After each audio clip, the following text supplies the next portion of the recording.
ஷேய் லட்சுமி சரஸ்வதி ஆட்சி ஆளை உட்காந்துட்டார். இன்னைக்கு நாள் ஆட்சியில் உட்காந்துட்டார். ஆட்சி ஆள்றாரு. ஆட்சினா கண்ணால் பார்த்துக்கோ காதால் கேட்டுக்கோன்னு மானிட பிறவிக்கு விடுதார். ஒன்றுமே நடக்கலை நீ நினைக்கக்கூடாது. ஆட்சி ஆள்றது நீதி அரசர் நீதிமான். 2 கணக்கில் அவர் உட்கார்ந்துருக்காரு.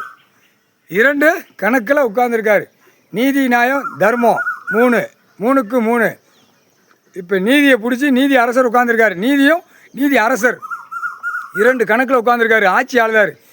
இந்த ஆட்சி ஆள்ற கணக்கு இப்போ போட நீதிபதி ஜட்ஜி கோட்டார் ஆணு பெண்ணும் கடவுள்கிட்ட வந்து கேட்கணும். பார்வதி பரமசிவன் ஆட்சி கடவுள் ஆளுதார். கடவுள்கிட்ட நம்ம என்ன கேட்குற கேள்வி இந்த கேள்வி இவங்க வரல அப்படின்னா இதுக்கு ஒரு முற்றுப்புள்ளியை வச்சுருவார். முக்கால் சத்தியம் கடவுள் முற்றுப்புள்ளி வச்சுருவார். புரிஞ்சுக்கோப்பா. கோர்ட்டில் ஜட்ஜி கோட்டார் ஆணு பெண்ணும் புரிஞ்சுக்கோ.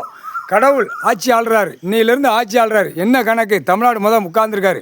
தமிழ்நாட்டில் ஆட்சி ஆள்றாரு. இப்போ இந்த 10 நாளுக்குள்ளே என்ன கணக்குங்கிற கணக்கு பார்ப்பார். கணக்கு பார்த்தோன்னே ஆட்டாம்பிடிக்க பூரா அரசியல்வாதி அதுக்கு தான் படையை பூரா வெளியே போகுது. ஒருத்தரவா துட்டு நெத்தியில் ஒட்டி நாடிக்கட்டை கட்டி அவன் வண்டி வாகனம் எல்லாமே கட்டிடுவாங்க. வீடு வாசல் வரைக்கும் நாடிக்கட்டை போட்டு கட்டிடுவாங்க. கரெக்டாக சாமி கடவுளுடைய ஆட்சி. கடவுள் சிவன் பார்வதி ஆட்சி. இன்றைய நாள் ஆட்சி ஆள்றாங்க. எல்லாம் அந்த நாடிக்கட்டு போட்டோன்னே மாட்டி நிற்பான். சாமிக்கு தான் கடவுளுக்கு எங்களுக்கு தான் தெரியும். வேறு யாருக்கும் தெரியாது. மாநில பேருக்கு தெரியாது. அது இராணுவ வானரப்பட வரல. அவனுடைய மனசில் உட்காந்து மூளையில் உட்காந்து கரெக்டாக அந்த மூளை திருப்பான். மூளையை எடுப்பான். கணக்கு எடுக்கையில் டக்குன்னு எல்லாரும் மாட்டி உள்ளே போயிடுவான். அதுதான் கணக்கு. இப்போ புரியுதா? சாமி பூரா வெளியே போகுது. எந்த சாமியாவது மானிட பேரை அடிக்கலை அப்படின்னா அந்த சாமி அப்படியே க்ளோஸ் பண்ணிடுவார். இப்போ தான் பெரிய விளையாட்டு. கடவுளே இப்போ உள்ளே இருக்கிற சாமிகளுக்கு பயிற்சி கொடுக்காரு. என்ன செய்தான் ஏதுதான் ஏன் குலசாமி ஏன் குலசாமி அப்படின்னு வாயை திறந்து கையை தூக்கிட்டு இவங்க போய் நீ நல்லா இருப்பா நம்ம பார்த்துக்கூடாண்டா அப்படின்னு இந்த படையை பூரா போச்சா ஆசீர்வாதம் கொடுத்துக்கிட்டு போச்சு அப்படின்னா இந்த படையை உள்ளே வரங்குள்ள அப்படியே முடிச்சிருவார் கணக்கு கடவுள். முக்கால் சத்தியம் சாமி படைகளுக்கு இந்த ஆபத்துனா அப்போ மானிட பிறவிக்கு என்ன ஆபத்து இருக்கும்? என்ன கூத்தடிச்சு வச்சுருக்கான்? அவனுக்கு எப்படி தண்டனை அப்படிங்கிற கணக்கு வரும்.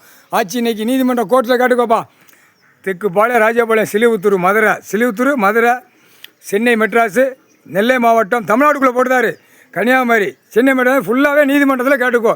இன்றைக்கி ஆட்சியில் உட்காந்துருக்காரு. இன்றைக்கி இந்த இதில் ஆட்சியில் உட்காந்துருக்காரு தமிழ்நாடு. என்ன மீறி ஆடிடுவானா அப்படிங்கிற கணக்கு முற்றுப்புள்ளி வச்சுட்டாரு.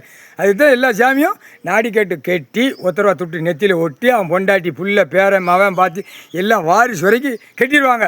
ஆடுறா பார்ப்போம். வெள்ளை வேட்டி வெள்ளை சட்டை போட்டு பெண்ணு அலங்காரம் பண்ணி எப்படி எலெக்ஷன் ஓட்டு முத்திரை எப்படி நீ கேட்போன்னு பார்ப்போம். முட்டா பிள்ளை லட்சுமி சரஸ்வதி போட்ட கணக்குடா முக்கால்